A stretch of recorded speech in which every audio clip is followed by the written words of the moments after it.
Occidentaux, qui en mon sens, je le dis, comme Mearsheimer, ont provoqué cette guerre, pensaient vraiment... Provoqué cette guerre? Mais oui, bien sûr, bien sûr.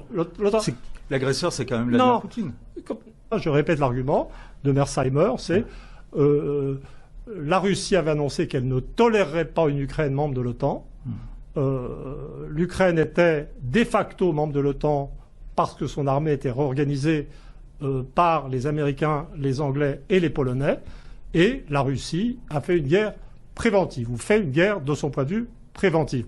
Je crois que les Américains ont plus ou moins été dans la situation de provocateurs, donc provoquant cette guerre, poussant les Russes, les adossant et les forçant ça. Mais, parce qu'ils avaient, les néoconservateurs américains, travaillé avec l'hypothèse que la mécanique des sanctions allait détruire la Russie. Les Russes se pensaient suffisamment forts pour résister un peu aux sanctions. Mais ce qui s'est passé est tout à fait autre chose. C'est que la Russie a beaucoup mieux résisté aux sanctions qu'on l'imaginait. Sa croissance reprend. Et en revanche, on est en train de constater, les sociétés occidentales néolibérales et qui ont fait toutes les bonnes réformes qu'il fallait, etc., sont en train de constater qu'elles n'ont plus l'appareil industriel pour fournir des obus à l'Ukraine.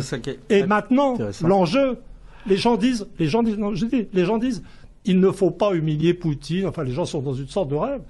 Depuis que la Chine a compris que la Russie avait de larges chances de s'en sortir et est en train d'entrer dans le jeu avec sa base industrielle, je veux dire, c'est l'OTAN qu'il s'agit d'abattre pour les Russes maintenant. Les gens n'ont pas compris le niveau des enjeux.